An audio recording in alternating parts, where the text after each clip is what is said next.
Looking for ways to keep the kids entertained while traveling? Netflix Games lets them jump into fun, creative adventures at no extra cost. Everything's unlocked with your Netflix membership. From Paw Patrol Academy and Lego Duplo World to Barbie color creations and World of Peppa Pig, there's something for every little explorer. And you don't need Wi-Fi. Kids can play anytime, anywhere.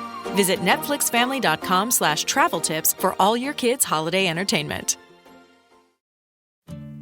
10 years from today, Lisa Schneider will trade in her office job to become the leader of a pack of dogs. As the owner of her own dog rescue, that is. A second act made possible by the reskilling courses Lisa's taking now with AARP to help make sure her income lives as long as she does. And she can finally run with the big dogs. And the small dogs, who just think they're big dogs. That's why the younger you are, the more you need AARP. Learn more at aarp.org/skills. Ben Franklin's World is a production of the Omohundro Institute. Welcome to Ben Franklin's World, a podcast about early American history with Liz Covart. The study of history is key to understanding who we are and how we can affect a better future. Ben Franklin's World will introduce you to historical people and events that have impacted and shaped our present-day world. And now, here's your host, Liz Covart. Hello, and welcome to episode 194 of Ben Franklin's World, the podcast dedicated to helping you learn more about how the people and events of our early American past have shaped the present-day world we live in. The National Park Service describes itself as an agency that's meant to take care of all the special places saved by the American people so that all may experience the heritage of the United States. And yet, for many people, the name National Park Service evokes mental images of parks like Yellowstone, Grand Teton, or even a park like Glacier. But after its creation in 1916, the National Park Service started adding battlefields and historic sites to the resources under its protection. So today, well over a third of the National Park Service's parks and sites are located in urban areas. So what do these urban parks look like? Many of them look like historic houses, monuments, and even collections of sites that have played an important role in United States history. I mean, think of a place like Independence National Historical Park. That park looks nothing like the Grand Canyon. Instead, it encompasses 55 acres in the heart of downtown Philadelphia and includes many historically significant sites like Independence Hall. Or you could think of a smaller park. You might think of a place like the Longfellow House, Washington's headquarters National Historic Site, located in Cambridge, Massachusetts. In fact, today, that's exactly what we're going to do. Supervisory Park Ranger Garrett Clower joins us so that we can get a feel for some of the history and sites the National Park Service manages and preserves for us.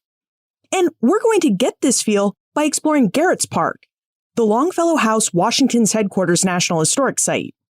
Now, this National Historic Site is actually quite significant because it served as both the residence and headquarters of General George Washington during the Siege of Boston in 1775-76, and as the home and property of Henry Wadsworth Longfellow, that famed American poet and literary figure of the 19th century. Now, during our exploration of this house, where both George Washington and Henry Wadsworth Longfellow slept, Garrett reveals the early history of the house and its construction by John Vassall, details about how the Vassall House came to serve as George Washington's home and headquarters during the Siege of Boston, and information about how both Washington and Longfellow used and experienced life in the house. But first, we're meeting up in Cleveland next week on Saturday, July 21. The meetup will take place at Shooter's Waterfront Cafe from 4 p.m. to about 5:30 p.m. Now, I've placed a link to the restaurant in your Ben Franklin's World app and in the show notes. If you have any questions, or if you plan to attend, please send me an email, liz@benfranklinsworld.com. All right, are you ready to explore the house that both Washington and Longfellow called home? Let's go meet our expert guide. With tidings and wisdom to share about our early American past, here is this week's special guest. Our guest is a supervisory park ranger at the Longfellow House, Washington's headquarters National Historic Site. He's a 9-year veteran of the National Park Service who has worked at sites such as the Minuteman National Historical Park and Independence National Historical Park. He's also a Michigan native who graduated with a master's degree in history from Central Michigan University.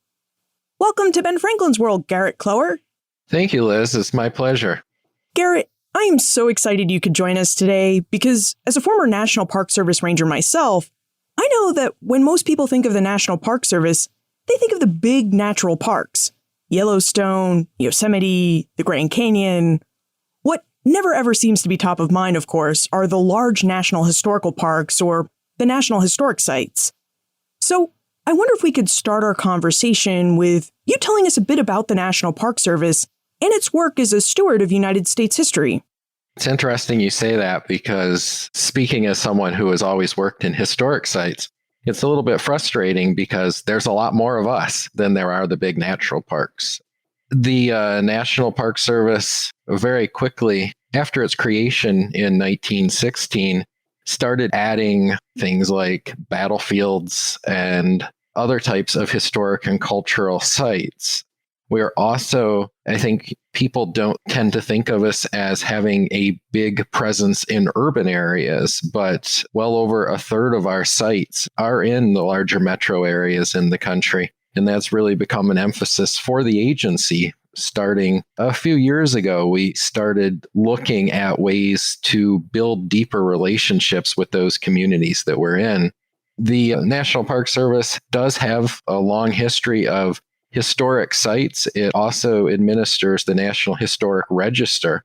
So we're talking more than 90,000 sites are on that list beyond the ones you think of as specifically ran by the National Park Service. So the agency does have a very large part of its mission dedicated to preserving and telling the stories of the history of the country. Now, in terms of your National Historic Site, the Longfellow House, Washington's headquarters, that seems to be a really interesting place in that it has really two very different histories to tell. So I wonder if you would tell us about the house and the different histories it allows the National Park Service to convey to visitors.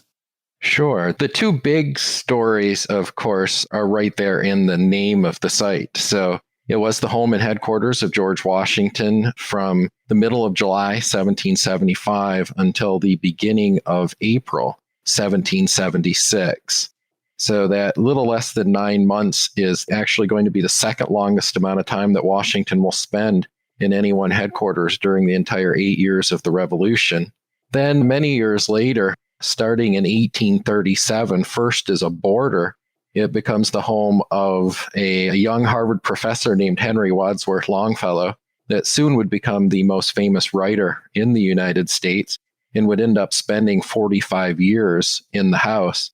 And the house would actually belong in the ownership of the Longfellow family for almost 130 years before coming to the Park Service. We like to actually think, though, that our story is even larger than those two.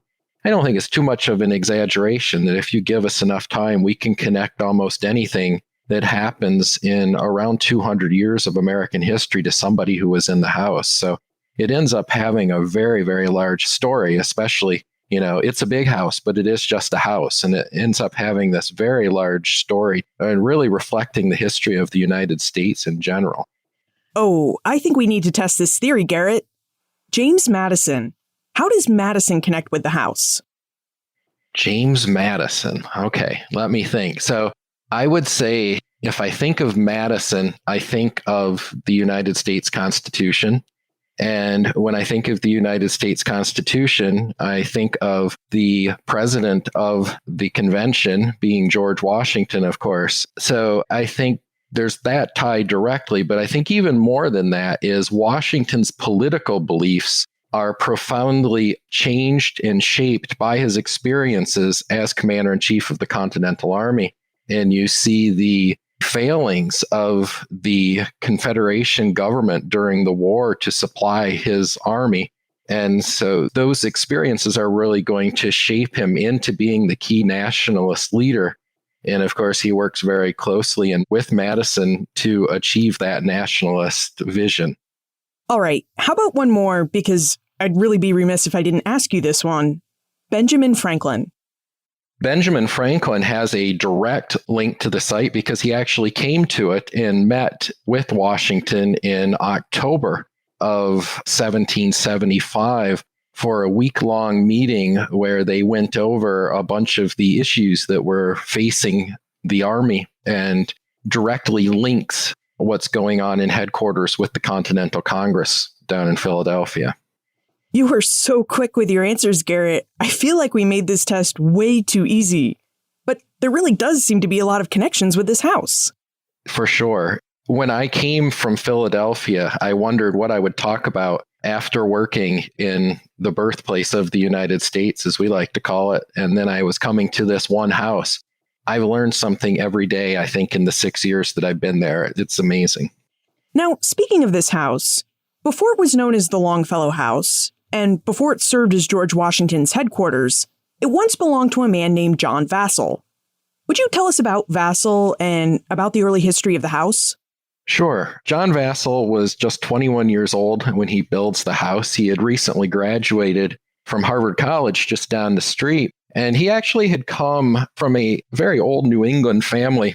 Some of his relatives were amongst the earliest settlers in Massachusetts, but they had apparently run afoul of some of the religious authorities in the colony, so they ended up moving to the Caribbean, where John's grandfather, Leonard Vassall, is going to found sugar plantations, which provide the wealth for the family. Leonard is going to move back to Massachusetts by at least 1723, and he's actually going to build a house, which today you can visit as the retirement home of John Adams down in Quincy as part of Adams National Historical Park. Then Leonard's son, John, is going to buy property out on the road to Watertown, which is today known as Brattle Street.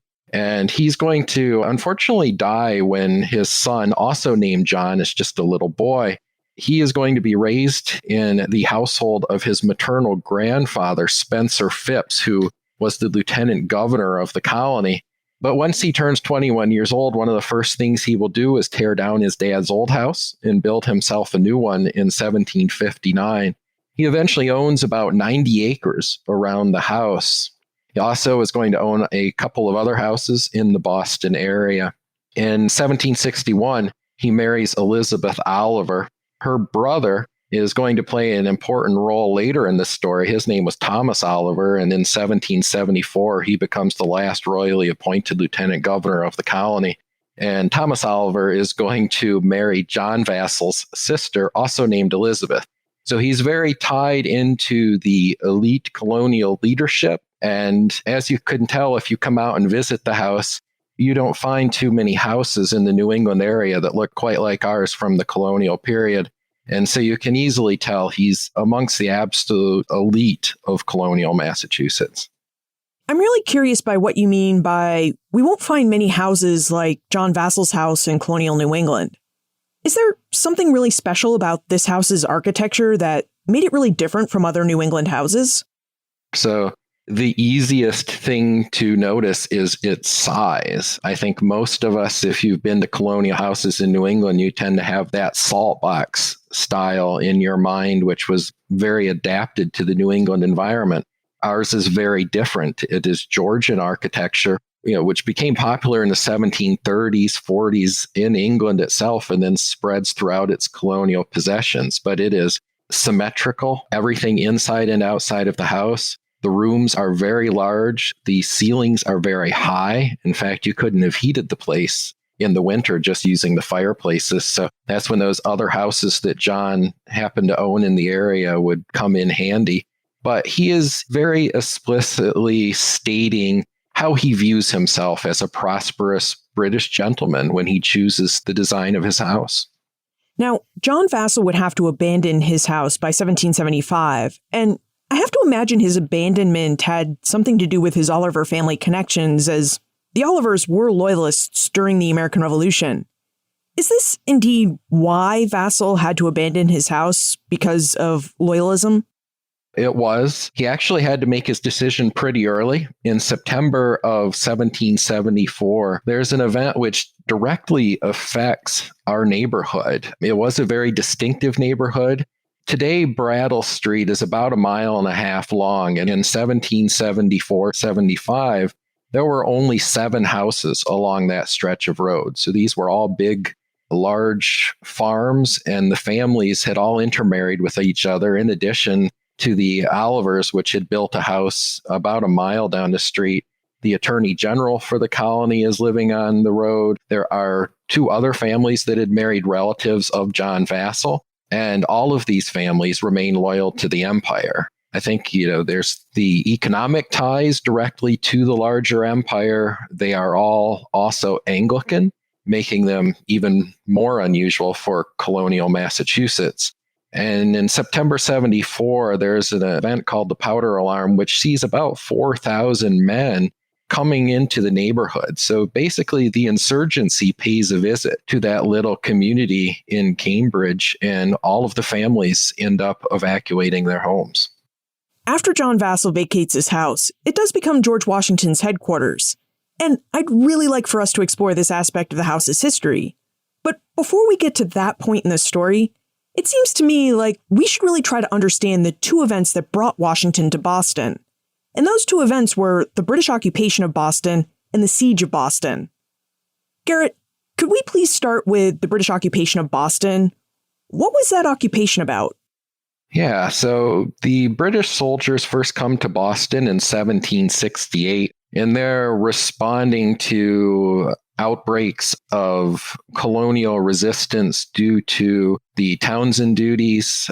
They don't end up staying too long that time, because after that famous event in 1770, the Boston Massacre, in an attempt to quiet the tensions, the British imperial authorities had pulled the soldiers out of Boston itself, out into the islands in the harbor. But they will come back after the Boston Tea Party and then the rising tensions, this time to an entirely new level from the Coercive Acts in 1774. So there's going to be around 3,000 to 4,000 soldiers, it seems, in Boston at the beginning of 1775, when then tensions are going to reach, an even higher level, and really open war is going to break out, with the fighting going out to Lexington and Concord and then back into Boston. And what about the Siege of Boston? Would you tell us when that started and what the siege entailed? The siege is going to begin right after, essentially, the famous fighting from April 19th, 1775, out to Lexington and Concord. Very quickly, there's going to be about 15 to 20,000 colonial militia who are going to march from throughout New England and essentially surround Boston on their own with really very little direction. However, the Massachusetts authorities are going to quickly start acting to put some degree of authority over those men. And you'll see Artemus Ward being chosen to command that army that was around Boston at the time. So this is, of course, before Washington even arrives, but there is a very large force of colonial militias, Minutemen, who had surrounded the city. Do we happen to know what the British thought about the siege? Because there were way more colonists surrounding Boston than there were British soldiers in it. And we have to remember that at this point in time, Boston was situated on this tiny little peninsula, the Shawmut Peninsula, and that just this tiny narrow strip of land, the Boston Neck, connected this peninsula to the mainland. So I have to imagine the British weren't pleased about being surrounded. I don't think it would have been a surprise by any means. Going back at least into the fall of 1774, the true extent of their authority was limited to Boston, where the army was. They had made a few excursions out, including the Powder Alarm, going out to Lexington and Concord. They'd made a couple of excursions up to Salem, and they keep running into stronger and stronger reactions from the colonists. And then once open fighting breaks out, of course, at Lexington and Concord, they realize they're in a difficult position. One of the things that they will do is apparently try to decide if they want to go to the high ground on the peninsulas, either to the north at Charlestown or to the south at Dorchester. And when Gage makes the decision to go north, we end up with the Battle of Bunker Hill, which is going to reinforce the fact that they are in a siege and they are surrounded by a lot of people who are very unhappy with their presence. You know, it doesn't really seem like these siege lines were really all that effective. I mean, when I think of a siege, I think of something that's meant to surround an enemy's position and cut off all their supply lines. And yet, the way you describe it, the British really did have access to supplies, from Boston Harbor and the sea, and they were really able to get their soldiers out to Lexington and Concord and north even to Charlestown and Bunker Hill. I think you could say that for sure. And this points out the key weakness that the colonists and eventually the fledgling American forces face throughout the Revolution. And that is the inability to do anything about the Royal Navy and the supremacy of the British on the sea. So they're able to keep up a steady stream of supplies as well as holding open an escape route. And although conditions certainly do decline in Boston with the vassals, for example, they're going to have a young son who will die in November of 1775. And it seems as if they blame that upon the siege, and that stimulates them to then pack up and head to Nova Scotia well before the city is evacuated. So it does seem like conditions declined, but that major weakness of the British always controlling the sea right up until the Battle of the Capes before Yorktown is constantly going to be a thorn in Washington's and the other leaders' sides. So speaking of Washington, he enters this scene beginning on June 15, 1775, when the Second Continental Congress appoints him to be its commander-in-chief of the new Continental Army. And from that appointment, he makes his way up to Boston so that he's here on the ground to take command by July 2nd, 1775. So Garrett, would you tell us about Washington's arrival in Boston and how he reacted to the force and the siege that he was now expected to command? Sure. I think his arrival from the perspective of the men in the army who were here is a little underwhelming compared to what we might think of now, knowing who Washington becomes. One of my favorite responses comes from the diary of a private who simply wrote, "Reigned a new general from Philadelphia." So the excitement in him is palpable, right? One of the great myths, 19th century myths that grows up around the Revolution is this big grand review, essentially, when Washington takes command underneath a large elm tree on Cambridge Common. But there's no evidence of that happening. It seems like Washington shows up and goes right to work. For Washington, he's disappointed by what he sees. He points out that he finds the presence of boys, deserters, and Negroes in the army. And to him, this symbolizes that Massachusetts may not be capable of providing what their delegates in Congress had promised. Washington, I think on a larger scale, suffers what many of us would have arriving in this situation, and that's culture shock. When Washington came from Virginia to Massachusetts, it truly was like he was going to a different country. They were that different culturally, economically, socially. The colonies were all far more connected to London than they had been to each other prior to the Revolution. And Washington writes to friends in Virginia and says that these New Englanders are a nasty and dirty people, and that he's found an unaccountable kind of stupidity in the lower sort of the people making up his army. And he's horrified by the lack of discipline, this democratic spirit, which New Englanders are so proud of, to this much more hierarchical culture from Virginia that Washington's coming from. To him, this is shocking to see men electing officers and paying very little attention to what their superiors are telling them to do. So these are some of the things that he sets right out to try to fix.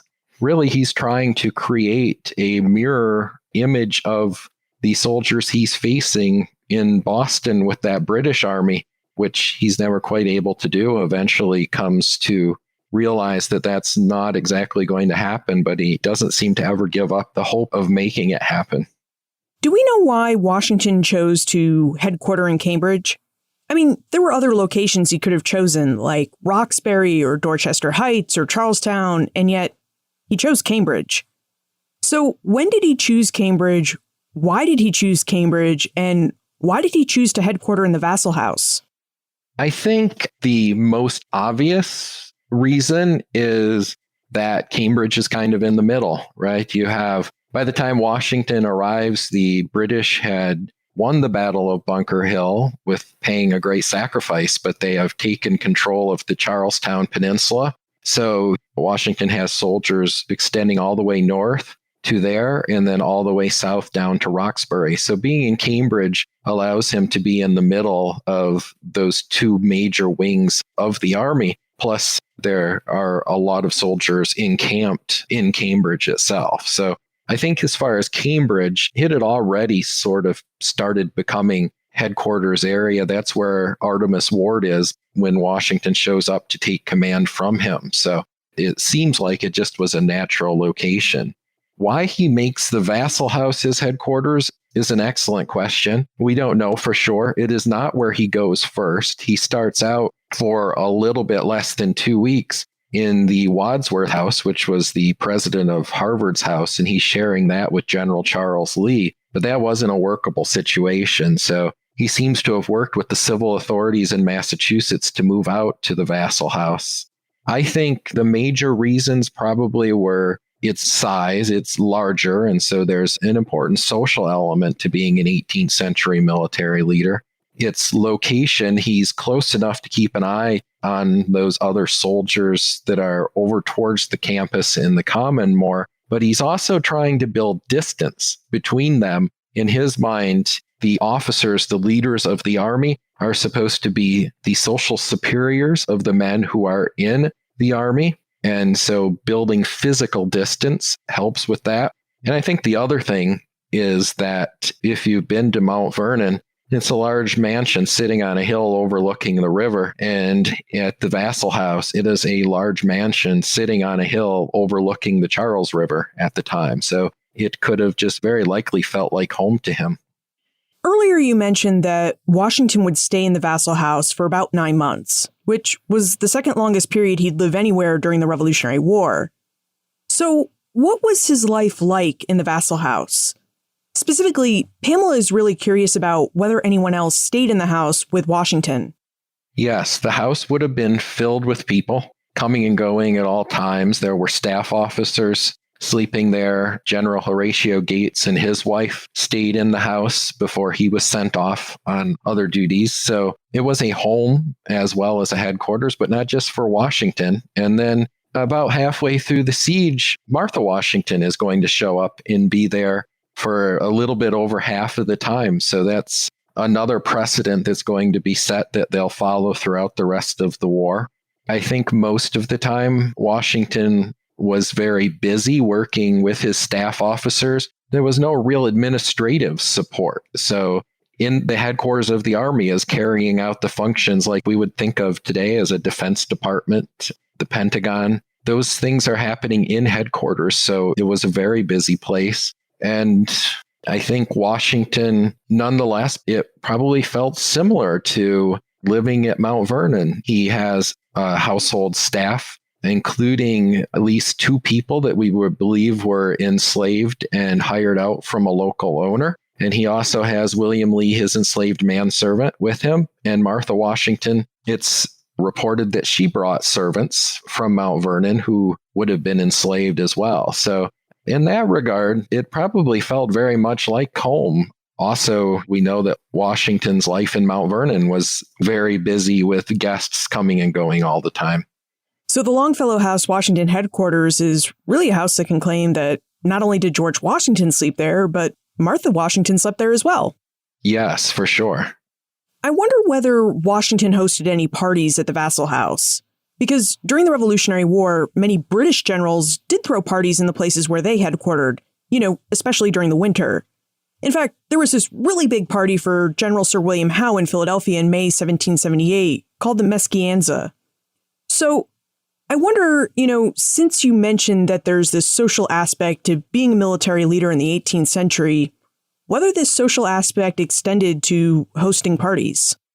We don't believe so. There was, again, another 19th century myth that said the Washingtons had a celebration of their anniversary in January of 76.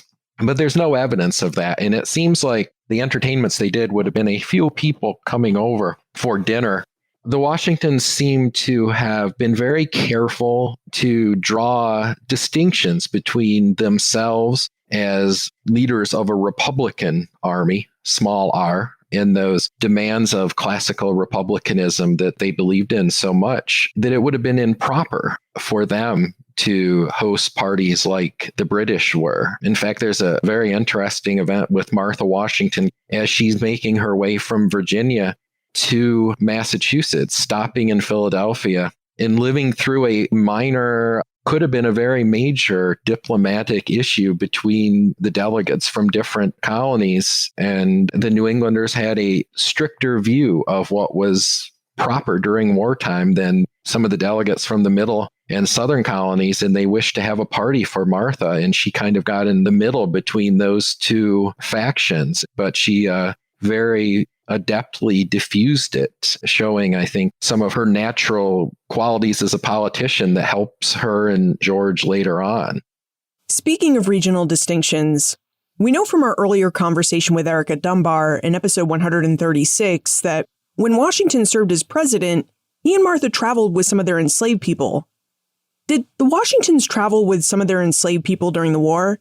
And if they did the Vassal House have slave quarters like the Washingtons would have had at Mount Vernon?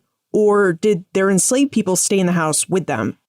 So we believe they stayed in the house, probably either up on the third floor or where they worked, less desirable areas like the kitchen or something like that. The slavery was not new in the Vassal House. Its builders, John Vassal, had enslaved people working inside and outside, some of which seem to have been around the property during the war as well, and one of which will later on petition the state of Massachusetts as they're selling off the estate for some type of compensation for work that he claimed to have done during the war. Washington always had his enslaved manservant, William Lee, with him. And we don't know who Martha brought with her, but there is, like I said, a mention of servants coming from Mount Vernon. And if she brings servants from Mount Vernon, they are going to be enslaved almost certainly. Washington, I think this is a little bit off topic, but one of the things I think that Washington would have been most surprised by was finding black men carrying guns in the Continental Army and how to react to that. At first, they hold meetings and decide to kick them all out of the army, but he's not going to do that. He'll end up changing his mind. And I think most Americans don't realize that the Continental Army of the American Revolution is the most integrated American fighting force well into the 20th century. Washington is also going to have an interaction with Phyllis Wheatley, the famous poet of African descent, who writes him a poem, and they have a correspondence with each other, ending with him inviting her to visit the headquarters. So I think all of those experiences he has in the house are going to speed up or encourage an evolution in Washington's beliefs about slavery that had already begun during the war, but is only going to accelerate after the war. Now, the siege of Boston ended on March 17, 1776, when the British fleet and its soldiers moved into Boston Harbor and then out of it. Garrett, when exactly did Washington move out of the Vassal House, and what happened to the house after Washington and his army moved out of the Boston area? Washington does not leave immediately on March 17th because the British don't exactly leave either. They all get on ships, they sail out into the harbor, and they hang out for a little while. Washington is finally going to depart on April 4th of 1776. Now, he had started sending some elements of the army south to New York before that, but he had kept some behind as well, just in case the British had decided to come back. But finally, on April 4th, he will head down to New York as well to start preparing the defenses down there. The house itself remains empty for a few years. Eventually, it is seized by the state of Massachusetts and it gets sold off as abandoned property. When it was sold off as abandoned property, did the state follow the same procedures as it would have when it sold off other Loyalist property, or was the Vassal House not considered to be Loyalist property because it was abandoned so early? And, it had served as Washington's headquarters. The state of Massachusetts actually passes a law that allows them to seize these abandoned houses, including the Vassal House and some of the other houses in the area as well. After that, they are allowed to go ahead and then sell them off. So by April of 1776, Washington has moved out of the Vassal House. And after we take a moment to talk about our sponsor, I'd like for us to explore how and when the Vassal House became the Henry Wadsworth Longfellow House. The Omohundro Institute has been the proud publisher of award-winning books since 1943. Can you believe it's already July? I don't know about you, but I'm taking my vacation next month. And when I go on vacation, I like good books to read. Now, one book I'm considering for my vacation read also happens to be one of the Omohundro Institute's most recent publications. Daniel Livesay's Children of Uncertain Fortune, Mixed-Race Jamaicans in Britain and the Atlantic Family, 1733 to 1833. Produced in partnership with the University of North Carolina Press, this book traces the largely forgotten 18th century migration of elite mixed-race individuals from Jamaica to Great Britain. Now, one reason I'm interested in this book is it involves Atlantic travel.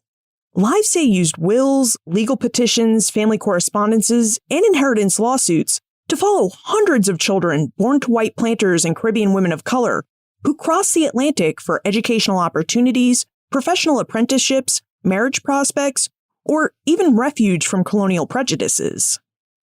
I'm also interested in this book because Children of Uncertain Fortune explores connections, cultures, and ideas that circulated around the broader British Atlantic world. Livesay investigates how the presence of these elite mixed-race Britons pushed popular opinion in the Atlantic world toward narrower conceptions of race and kinship. In fact, Livesay found that upper-class Britons came to resent these colonial transplants and covet their inheritances, which means that, according to Livesay's research, these ideas and jealousies can demonstrate just how family intimacy can also give way to racial inclusion. Now, I'm interested in these topics because Tim and I will be making our own transatlantic crossing next month when we travel to Gibraltar, a British overseas territory since 1713.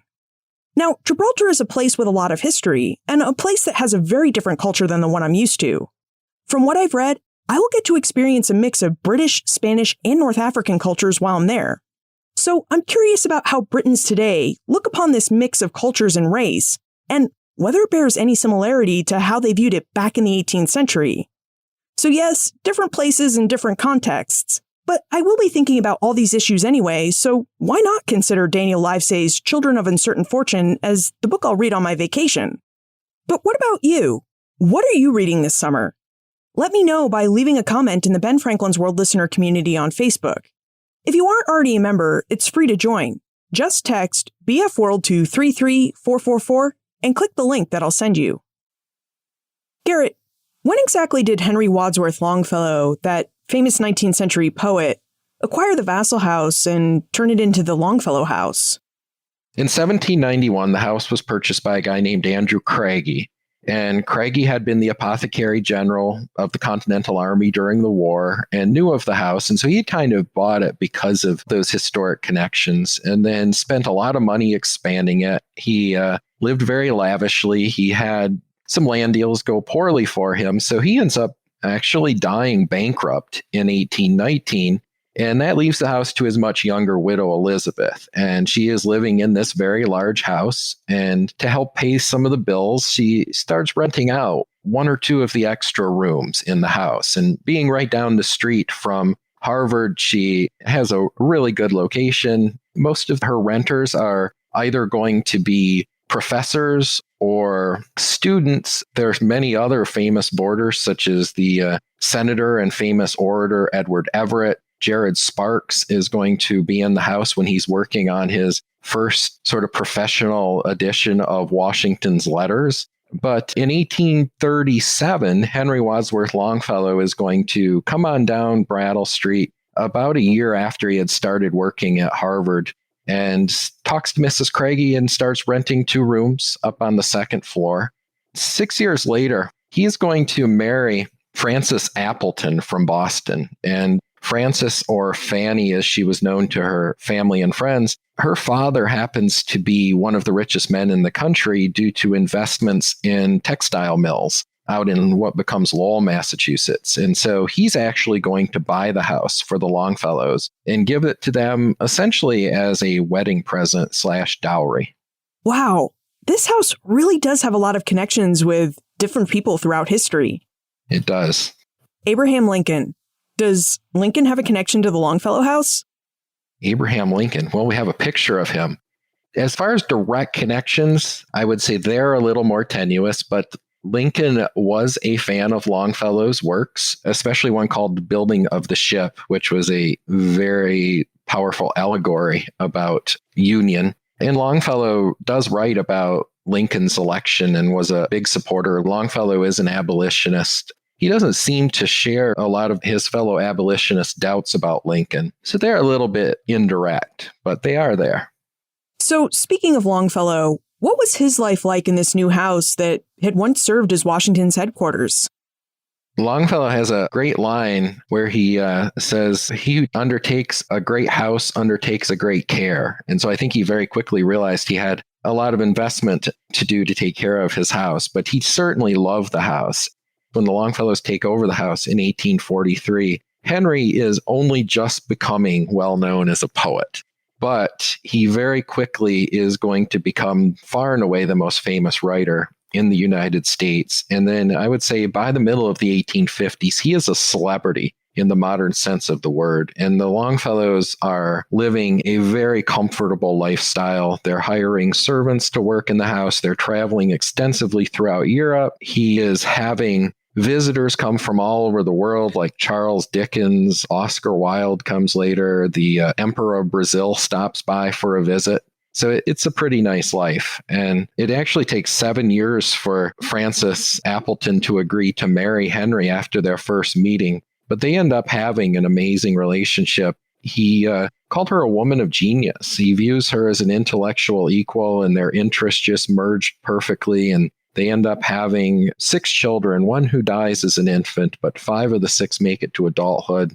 And it's a good life they have. They host almost what we would think of as a intellectual salon in the European sense of the New England writers who are participating in this sort of very rapid growth of American literature, and other type of intellectual figures, both in the United States and abroad, are coming and visiting. And Longfellow's best friend in the entire world is Charles Sumner, who becomes the senator from Massachusetts. So it's a very well-connected, comfortable life.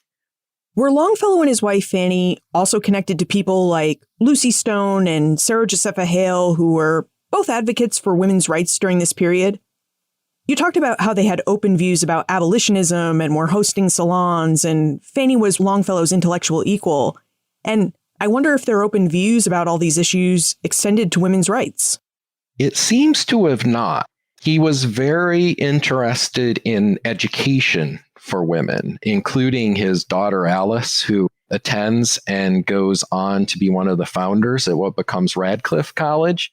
Henry's brother was a little more involved in suffrage movements. Fanny Longfellow tragically dies in 1861. And so she doesn't seem to have either had the opportunity, or I think also she came from a very privileged, wealthy background. And I don't think she quite understood what most women faced in the United States. And so I think her economic background somewhat detached her from the suffrage cause and women's causes. So they seem to have not been as connected to those as they were other social issues like abolitionism, pacifism. You mentioned earlier that Longfellow became one of the most famous Americans in terms of his poetry and literature. In fact, he was really kind of like the United States' second rock star of the 19th century behind Washington Irving. And I wonder, do we know if Longfellow wrote any of his iconic poems that made him so famous at home in the Longfellow house? We think just about everything after 1845 would have been worked on in the study. Now, it's a little bit difficult to say because they do summer in places like Newport or Nahant. So he's going to be writing in places like that as well. But I think you can directly tie a lot of his work to the house. Some poems do mention parts of the house or experiences in the house, as well as the areas directly surrounding the home. He certainly seems to have been very inspired by both the house and its surroundings. What about Paul Revere's Ride? Did he happen to work on this poem in his house? Yes, that certainly is one he would have worked on. Longfellow's connection to Paul Revere through the poem is an interesting one that has brought him a fair amount of criticism, I would say, over especially the 20th century, as its historical inaccuracies have been pointed out.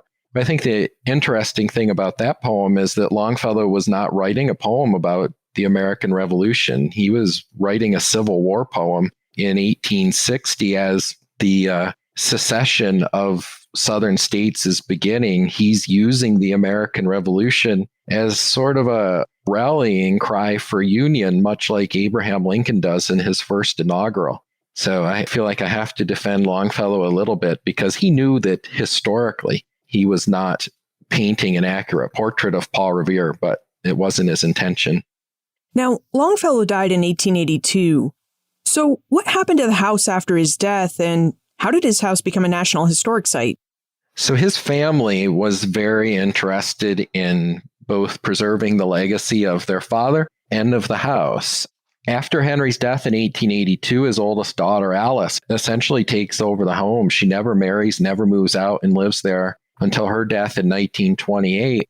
In 1913, there were 4 surviving children of Henry and Fanny Longfellow, and they formed a trust to preserve the house. And that trust then is actually the body that will convey the house to the National Park Service in 1972.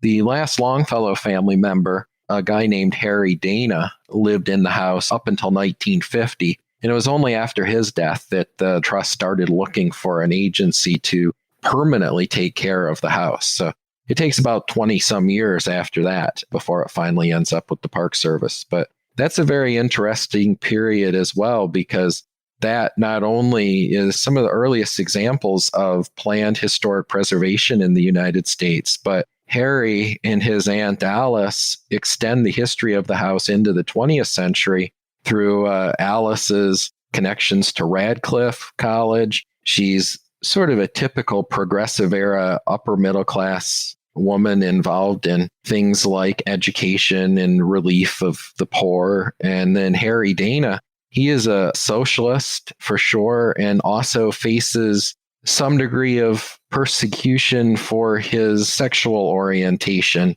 allowing us to bring topics of the social issues of the 20th century into the story.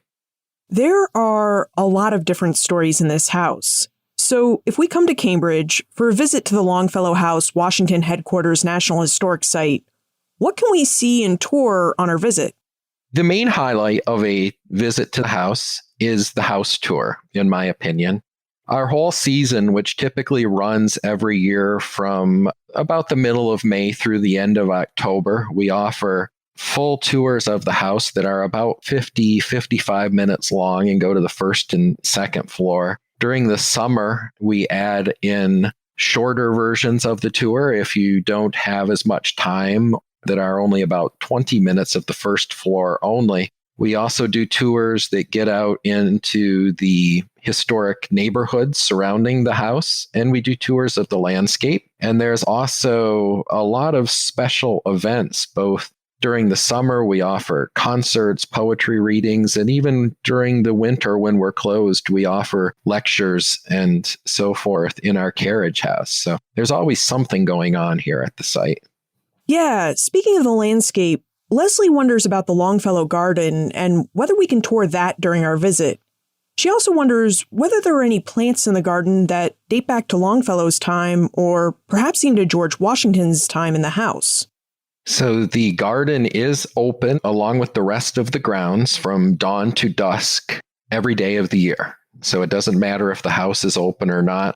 I definitely would encourage people to come and sit in the garden. It's a lovely little escape from the city around us. We do offer tours of the garden on a daily basis, so you can get more information about it that way. We also have brochures that we have made specifically about the garden.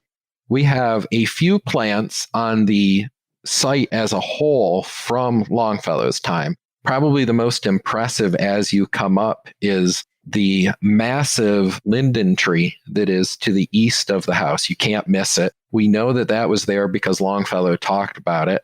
And we also have a lot of lilac bushes that are from Longfellow's time. So if you're in the area, during the late spring. It's definitely a wonderful time to stop by to smell the lilacs and see the waves of purple around the house. As far as the garden, there are not original plans. However, the garden as you see it today has been restored using 1925 blueprints. Alice Longfellow hired a lady named Ellen Biddle Shipman from Philadelphia to come up and redesign her garden. And we have the blueprints in our archives as well as the planting lists from that time. So it is very loyal to that 1925 design, but that's Alice Longfellow, not Henry. And as far as George Washington, it seems very likely that hardly any trees would have escaped the grasp of the Continental Army for firewood to keep warm during that winter of 1775. Now, Garrett, before we move into the time warp, we really need to get your professional advice on this. You've worked at Minuteman National Historical Park out in Concord, Massachusetts. You now work at the Longfellow House, Washington Headquarters National Historic Site in Cambridge. And you're undoubtedly familiar with the Boston National Historical Park and with all the sites on the Freedom Trail. So when we plan our visit to Boston, to get our American Revolution fix, what order should we plan to visit all these parks and sites in? Ooh, that's a tough one. The nice thing about visiting our house, the Longfellow House, Washington's headquarters, is if you're staying in Boston, you can just hop on the Red Line to Harvard Square Station, and probably your entire visit can take about 2 hours, and you can get right back into town for the rest of the Freedom Trail. The biggest thing, I think, for people to do when you're planning a visit to any of the national parks in the area is to go to our websites. They can all be reached through nps.gov, and then you can find out exactly what programs and things we're offering. For example, if you're in the area on a Sunday, if you come on out at 3 o'clock in the afternoon, we're more than likely going to be having a concert or a poetry reading of some type. So it's always good to know what the sites are offering so that you can plan on what you don't want to miss. Right. So rather than trying to cover all these sites chronologically, your advice would be that we should plan our visit around all the different special events these parks have to offer us. I think so, although it would be fun, I suppose, to do a visit to the sites related to the Imperial Crisis in Boston and then hop out and go to Lexington and Concord as well, and then come back in to Cambridge. So I can definitely see the appeal there, too. Well, thank you for those tips and tricks, Garrett. And now we should move into the time warp. This is a fun segment of the show where we ask you a hypothetical history question about what might have happened if something had occurred differently or if someone had acted differently.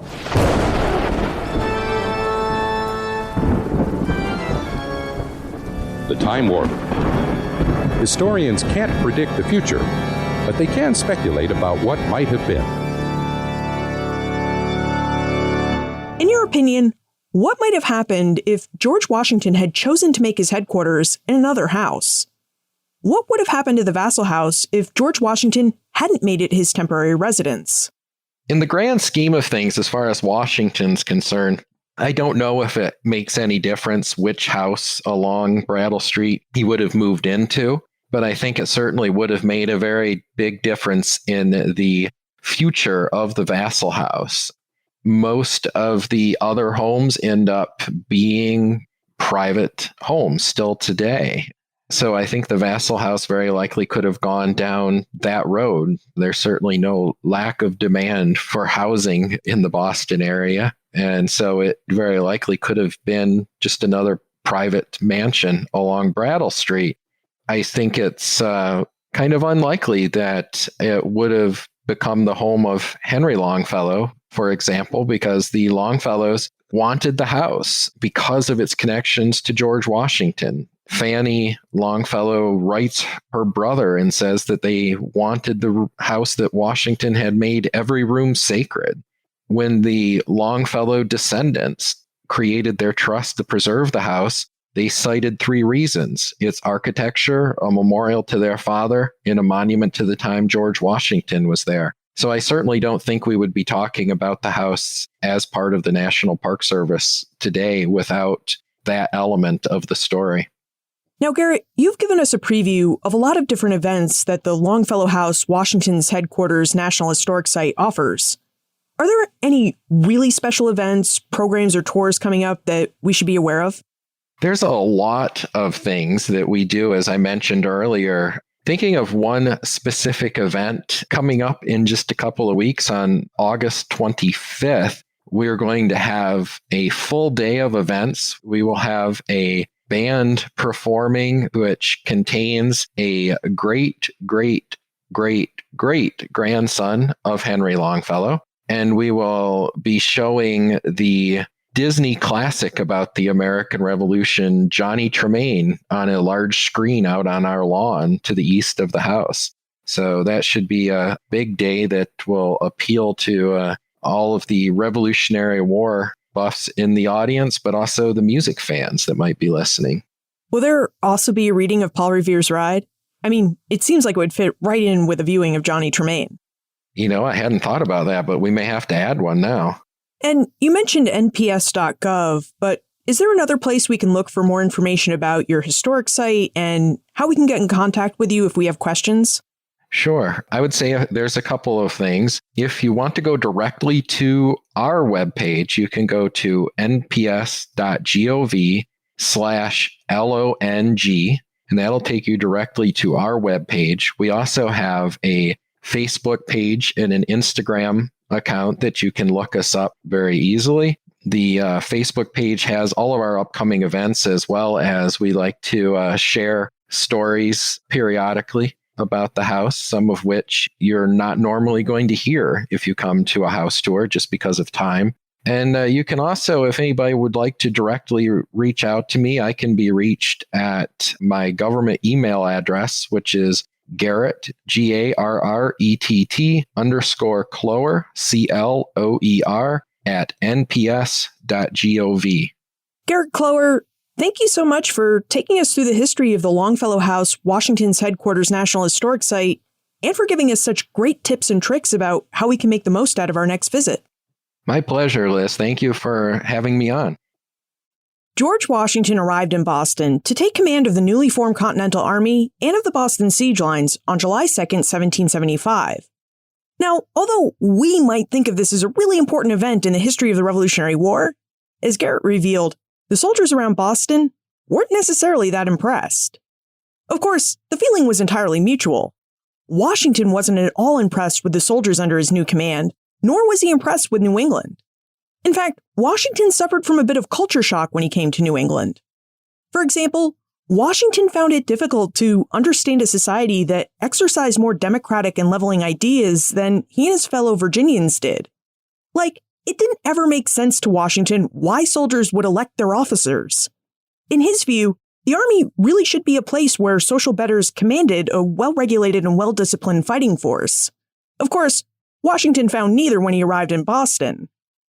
Frustration with his command and with the culture shock he experienced must have made the Vassal House seem like a welcome respite for Washington. Just like Mount Vernon, the Vassal House was large and spacious, with a commanding view of the river. Of course, in Boston, the view was of the Charles River, not of the Potomac River Washington was accustomed to. It seems like life in the Vassal House for Washington was a good, if full one. Staff officers and the business of command took place in the house during Washington's residence. And while George and Martha Washington may not have thrown large parties, just getting dinner on the table every night for Washington and his officers would have commanded the attention of Martha Washington and the enslaved people she and George brought with them. Now, Washington resided in the Vassal House for the second longest period he would reside anywhere during the war, just about 9 months. And after he vacated so that he and his army could move south to New York City, it seems like the house stood vacant until auctioned off by the state of Massachusetts as abandoned property in 1791. That's when Andrew Craigie purchased the house, which in turn would fall into the care of his widow in 1819. Now, in 1837, a young Harvard professor named Henry Wadsworth Longfellow rented 2 rooms in the house on the second floor. And Longfellow quickly fell in love with both the house and its history as Washington's headquarters. Longfellow eventually came to own the house. It was a wedding gift. And from there on out, he worked in the house, raised his family in the house, and hosted the many dignitaries of his day who all came to pay their respects to this literary star. So, the house that John Vassall built in 1759 has a long and rich history. A history that's so rich, park rangers like Garrett Clower can connect the house to just about any historically significant person or event who lived and took place between the 1760s and the 1970s. You will find more information about the Longfellow House, Washington's headquarters National Historic Site, its website, plus notes for everything we talked about today on the show notes page, benfranklinsworld.com/194. I'm really excited because our Cleveland meetup is just around the corner. I hope I'll see you at Shooter's Waterfront Cafe at 4 p.m. on July 21. You'll find a link to the restaurant and the date and time of our meetup listed on the show notes page and in your Ben Franklin's World app. And if you do plan to attend, please just send me an email, liz@benfranklinsworld.com. What are you reading this summer? I hope you'll share all your history and non-history related reads with me in the Ben Franklin's World listener community on Facebook. Because personally, I always love a lot of books on my reading list. I mean, books keep life interesting. To join the community, just text BFWorld to 33444 and click the link that I'll send you. Finally, what other historic sites would you like to learn more about? Assistant producer Holly White and I are always on the lookout for sites with interesting stories to tell. So tell us about the interesting historic sites that you visited or the sites that you'd like to discover more about. Send me an email, liz@benfranklinsworld.com. Ben Franklin's World is a production of the Omohundro Institute. And remember, never leave till tomorrow that which you can do today. Time is precious, and so are our pets. So time with our pets is extra precious. That's why we started Dutch. Dutch provides 24/7 access to licensed vets with unlimited virtual visits and follow-ups for up to 5 pets. You can message a vet at any time and schedule a video visit the same day. Our vets can even prescribe medication for many ailments, and shipping is always free. With Dutch, you'll get more time with your pets and year-round peace of mind when it comes to their vet care. Go to Dutch.com to get vet care that is always there for just $92 a year. Are you interested in the parts of history that remain a mystery? Do you want to learn more about the historical myths and misconceptions used to prop up false belief today? I'm Nathaniel Lloyd. In my podcast, Historical Blindness, I delve into all of these topics, sharing puzzling tales from the past and examining hoaxes, conspiracy theories, and misremembered events that provide insight into modern politics and religion. New episodes every 2 weeks. Find Historical Blindness on most podcast players and platforms.